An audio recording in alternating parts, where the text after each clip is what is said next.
انہوں نے 8 پہر مجھے ڈیرے پر رکھا۔ وہ مجھ سے رحمت کا ٹھکانہ پوچھتے رہے، لیکن مجھے پتہ ہوتا تو بتاتا۔ آخر میں بے ہوش ہو گیا اور وہ رات کے اندھیرے میں مجھے گھر چھوڑ گئے۔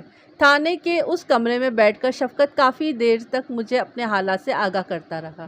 اس کی باتوں سے یہ تو معلوم ہو گیا کہ سنیاسی کا اشارہ کس لڑکی کی طرف تھا، لیکن چودھری کے قتل پر کوئی روشنی نہیں پڑی، نہ ہی یہ معلوم ہوا کہ رحمت اور اس کی بیوی اب کہاں ہیں۔ چودھری حیات کی دونوں بیوائیں مسلسل ایک دوسرے پر الزام تراشی کر رہی تھیں۔ نذیرہ کو یقین تھا کہ چودھری کو ریحانہ نے اپنے کسی شہری یار کے ساتھ مل کر مارا ہے، جبکہ ریحانہ کا خیال تھا نذیرہ کے بھائیوں نے اسے ٹھکانے لگا دیا ہے۔ اب تیسرا امکان یہ پیدا ہو گیا تھا کہ ہو سکتا ہے چودھری کے قتل کی وجہ مہتاب ہو، اسے رحمت یا اس کے کسی ساتھی نے موت کے گھاٹ اتارا ہو۔ میں نے 2 راستوں پر تفتیش شروع کی۔ ریحانہ کے شہری یار کا کھوج لگانے سب انسپکٹر رگھویر سنگھ کو ایک کانسٹیبل کے ساتھ شہر روانہ کر دیا۔ دوسری طرف 2 عدد ASI رحمت کی کھوج میں روانہ کر دیے۔ رحمت کا کھوج لگانے کے لیے میں نے ارد گرد کے تھانوں سے بھی رابطہ قائم کیا۔ اس کے علاوہ علاقے میں موجود مخبروں کو بھی چوکس کر دیا گیا۔ ان تمام انتظامات کا نتیجہ صرف 3 روز میں برآمد ہو گیا۔ جالندھر کے ایک مضافاتی قصبے میں سے رحمت کا سراغ مل گیا۔ میرے ایک مخبر نے اسے اس وقت پہچان لیا جب وہ رفع حاجت کے بعد کھیتوں سے واپس قصبے میں جا رہا تھا۔ اس کے ساتھ ایک اور شخص بھی تھا۔ مخبر نے بتایا کہ یہ دوسرا شخص چودھری حیات کے ساتھ دیکھا جاتا رہا ہے۔ مخبر نے احتیاطاً ان دونوں کا پیچھا کیا تھا اور وہ قصبے کے ایک نیم پختہ مکان میں چلے گئے تھے۔ مخبر نے مکان کے بارے میں مکمل معلومات حاصل کی تھی۔ اس مکان کو قصبے میں آصف زدہ سمجھا جاتا تھا۔ لوگ کہتے تھے کہ یہاں جو بھی ٹھہرا اسے کسی نہ کسی مصیبت کا سامنا کرنا پڑا۔ ایک عورت کا جوان بیٹا مر گیا، ایک شخص نے چھت سے لٹک کر خودکشی کر لی، ایک بوڑھی عورت پاگل ہو گئی، وغیرہ وغیرہ۔ یہ قصبے کے ایک زمیندار کا مکان تھا۔ کوئی اسے کرائے پر نہیں لیتا تھا، مگر ہوشیار مالک کے مکان ہر بار کسی نہ کسی طرح اسے کرائے پر چڑھا ہی دیا کرتا تھا۔ اس دفعہ بھی اس نے رحمت اور اس کی بیوی کو یہ مکان دے دیا تھا۔ کرایہ گو معمولی تھا، لیکن لالچی مکان مالک کے لیے نہ ہونے سے بہتر تھا۔ مخبر نے بتایا کہ رحمت اور اس کی بیوی اسی مکان میں رہ رہے ہیں۔ کچھ لوگوں کا کہنا ہے کہ ان کے ساتھ اور بھی 1-2 آدمی ہیں۔ اس اہم اطلاع پر میں نے فوری کارروائی کا فیصلہ کیا۔ رحمت کے بھائی شفقت اور بلال شاہ کو ساتھ لے کر میں اسی وقت مذکورہ قصبے کی طرف روانہ ہو گیا۔ شام سے کچھ پہلے ہم اس قصبے میں پہنچ گئے۔ وہاں ایک پولیس چوکی موجود تھی۔ پولیس کا انچارج سکھ ASI مجھے اچھی طرح جانتا تھا۔ اس نے پہلے تو ہماری آؤ بھگت کی، پھر کارروائی پر ساتھ جانے کے لیے تیار ہو گیا۔ میرے منع کرنے کے باوجود اس نے عملے کے 3-4 آدمی ساتھ لے لیے۔ ہم رات گہری ہونے کا انتظار کرتے رہے۔ ٹھیک 11:30 بجے ہم چوکی سے روانہ ہوئے اور گھوڑوں پر سوار مشکوک مکان کی طرف چل دیے۔ راستے میں ASI نے ہمیں اس مکان کے بارے میں اڑنے والی افواہوں کے متعلق بتایا۔ میری طرح اسے بھی ان بے سر و پا باتوں پر یقین نہیں تھا۔ ہاں، بلال شاہ کی آنکھیں گول گول گھومنا شروع ہو گئی تھی۔ شاید اس کا یہ خوف حد سے نہ بڑھتا اگر اتفاقاً ہمارے ساتھ ایک واقعہ نہ ہو جاتا۔ ہوا یوں کہ جب ہم اس قبرستان کے نزدیک پہنچے جس کے کنارے پر وہ مکان واقع تھا، دفعتاً درختوں میں ایک خوف زدہ انسانی شکل نظر آئی اور سکھ ASI نے فوراً سرکاری ریوالور نکال کر اس پر فائر کر دیا۔ اس وقت گھوڑوں کی ٹاپیں گونجی اور قبرستان سے 3 گھڑ سوار نکل کر مختلف سمت بھاگے۔ ASI نے آؤ دیکھا نہ تاؤ گھوڑے کو ایڑ لگائی اور اپنے عملے کے ساتھ ان کے پیچھے لپکا۔ ہم یعنی بلال شاہ، میں اور شفقت حیران پریشان وہاں کھڑے رہ گئے۔ تقریباً 1.5 گھنٹہ ہم وہاں کھڑے ASI اور اس کے ساتھیوں کا انتظار کرتے رہے، مگر کوئی واپس نہیں آیا۔ یہ تو بعد میں پتہ چلا کہ ایک اشتہاری اپنے ساتھیوں سمیت قبرستان میں چھپا ہوا تھا۔ جب اس نے پولیس کو آتے دیکھا تو سمجھا یہ سب کچھ اسی کے لیے ہے۔ وہ سرپٹ بھاگ نکلا۔ ASI نے اس کا پیچھا کیا۔ پولیس پارٹی کو کوئی 8 کوس بھگا کر مجرم اپنے ساتھیوں سے جا ملا۔ وہاں انہوں نے جوشیلے ASI سمیت چاروں پولیس والوں کو گھیر لیا اور وردیاں تک اتروا لی۔ بہرحال یہ ایک علیحدہ قصہ ہے۔ ہم قبرستان کے درختوں میں کھڑے ASI کا انتظار کرتے رہے۔ بلال شاہ جو پہلے ہی ڈرا ہوا تھا کچھ اور سہم گیا۔ رحمت کا بھائی شفقت بھی کچھ سراسیمہ سا نظر آنے لگا تھا۔ میں نے اس کا خوف دور کرنے کے لیے ٹارچ کی روشنی میں کلائی کی گھڑی دیکھی اور ہنس کر کہا، میرا خیال ہے ASI ٹھیک 12 بجے روانہ ہوا تھا اور سکھ جو کام 12 بجے شروع کرتے ہیں وہ کبھی سیدھا نہیں ہوتا۔ آؤ ہم چلتے ہیں۔ کہاں؟ بلال شاہ نے پوچھا۔ بھائی جہاں ہم جا رہے تھے، اور کہاں؟ بلال شاہ نے کہا، خان صاحب ٹارچیں جلا جلا کر ہم نے بیٹری کے سیلز کمزور کر دیے ہیں۔ میری ٹارچ تو بالکل ہی مدھم ہو گئی ہے۔ میں سمجھ گیا کہ ٹارچ مدھم نہیں ہوئی بلکہ بلال شاہ خود مدھم ہو گیا ہے۔ مسلسل خوف نے اس کے سیل کمزور کر دیے تھے۔ وہ اس مکان تک جانے سے کنی کترا رہا تھا۔ در حقیقت اس بیوقوف ASI نے ہمیں مکان کے متعلق ایسے ڈرامائی انداز سے بتایا تھا کہ خواہ مخواہ دل میں خوف سا پیدا ہو گیا تھا۔ ویسے بلال شاہ جلدی قدم پیچھے ہٹانے والا نہیں تھا۔ میں سمجھ گیا کہ وہ واقعی ڈرا ہوا ہے۔ میں نے اس کا مزید امتحان لینا مناسب نہیں سمجھا۔ میں نے کہا، تم ٹھیک کہتے ہو بلال، ٹارچ تو میری بھی بجھنے والی ہے۔ ایسا کرتے ہیں کل پر ڈال لیتے ہیں۔ بلال شاہ خاموشی سے سر ہلا کر رہ گیا۔ میں نے کہا، تم دونوں واپس چوکی جاؤ، میں قصبے کے نمبردار سے ملنا چاہتا ہوں۔ بلال شاہ نے اعتراض کیا کہ اتنی رات گئے کیا ضرورت ہے؟ تاہم میں نے کہہ سن کر اسے واپس بھیج دیا۔ جب بلال شاہ اور شفقت گھوڑے چلاتے نظروں سے اوجھل ہو گئے تو میں نے رخ اس مکان کی طرف پھیر لیا۔ یہ مکان قصبے سے باہر ایک بڑے جوہر کے کنارے پر واقع تھا۔ گھنے درختوں نے اسے گھیرا ہوا تھا۔ مدھم چاندنی میں اس کا ہیولہ مجھے صاف نظر آ رہا تھا۔ میں گھوڑے کو دل کی چال چلاتا مکان کے قریب پہنچا اور اطمینان سے نیچے اتر آیا۔ گھوڑے کو ایک پیڑ سے باندھ کر میں نے پستول نکالا اور دبے قدموں بیرونی دروازے کی طرف بڑھ گیا۔ اگر مکان میں صرف رحمت اور اس کی بیوی ہوتی تو پستول نکالنے کی ضرورت نہیں تھی، مگر اطلاعات کے مطابق کچھ اور افراد بھی ان کے ساتھ مقیم تھے، لہٰذا احتیاط ضروری تھی۔ میں نے دروازے پر پہنچ کر اس پر دباؤ ڈالا تو وہ باریک آواز سے کھل گیا۔ دہلیز پار کر کے میں نے صحن میں قدم رکھا۔ اس وقت میرے کانوں میں ایک انسانی کہہ کی آواز آئی۔ تب میری نگاہ صحن کے عین وسط میں پڑی اور میں اپنی جگہ منجمد ہو کر رہ گیا۔ ایک عجیب منظر میرے آنکھوں کے سامنے تھا۔ مدھم چاندنی میں صحن کے عین درمیان ایک آدمی لکڑی کی چوکی پر بیٹھا نہا رہا تھا۔ اس کے پاس لوہے کی ایک بالٹی تھی جس سے وہ ڈونگے بھر بھر کر وہ اپنے عریاں جسم پر ڈال رہا تھا۔ سخت سردی میں رات کے 12 بجے صحن میں بیٹھ کر نہانے والا یہ تنہا شخص مجھے حیران کر گیا۔ اس مکان کے بارے میں سنی ہوئی تمام پراسرار حکایتیں ذہن میں تازہ ہو گئی۔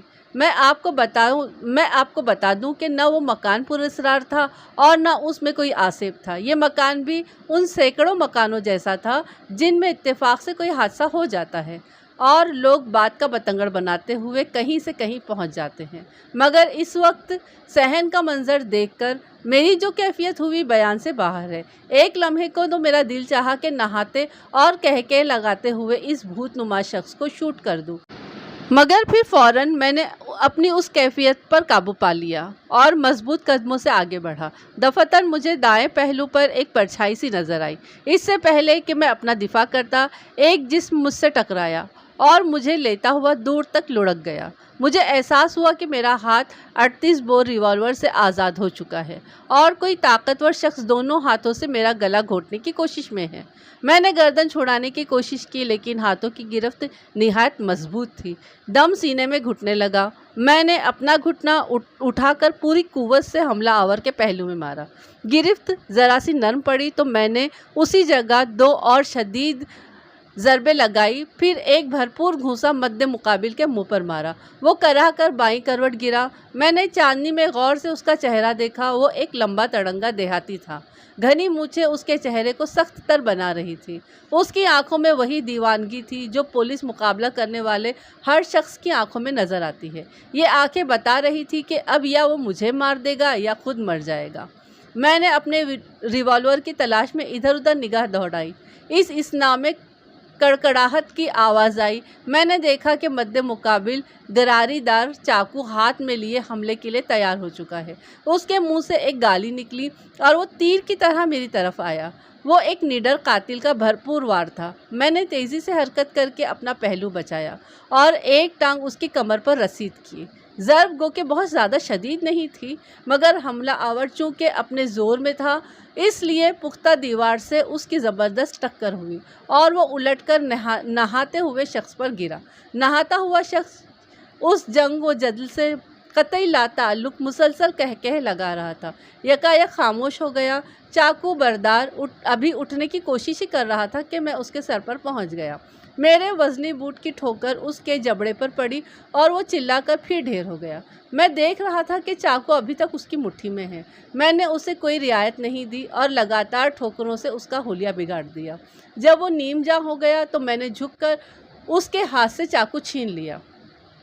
نہانے والا شخص شدید نشے میں تھا۔ وہ جھومتا ہوا ٹھنڈے پانی کی بالٹی اٹھائی اور چاقو بردار پر الٹ دی۔ چاقو بردار چلایا، پھر اس کے منہ سے گالیوں کی بوچھاڑ نکلی۔ وہ اپنے ساتھی پر پل پڑا۔ ساتھ ساتھ وہ چیختا رہا، حرامزادے اور نشہ کر اور نہ آدھی رات کو، کتے یہ سب تیری وجہ سے ہوا ہے، میں تیری ٹانگیں چیر دوں گا۔ میں اپنا ریوالور اب ہاتھ میں لے چکا تھا۔ خبردار، میں نے بلند آواز میں کہا اور ریوالور حملہ آوروں کی کنپٹی سے لگا دیا۔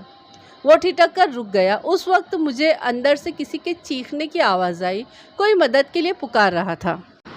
میں نے لمبے دیہاتی کو ریوالور کی زد میں رکھتے ہوئے اندر چلنے کا حکم دیا۔ اس نے خون آلود چہرہ میری طرف گھما کر قہر آلود نظروں سے مجھے گھورا، لیکن پھر سمجھ گیا کہ حکم کی تعمیل کے سوا کوئی چارہ نہیں۔ وہ میرے آگے چلتا ہوا ایک دروازے کے سامنے جا پہنچا۔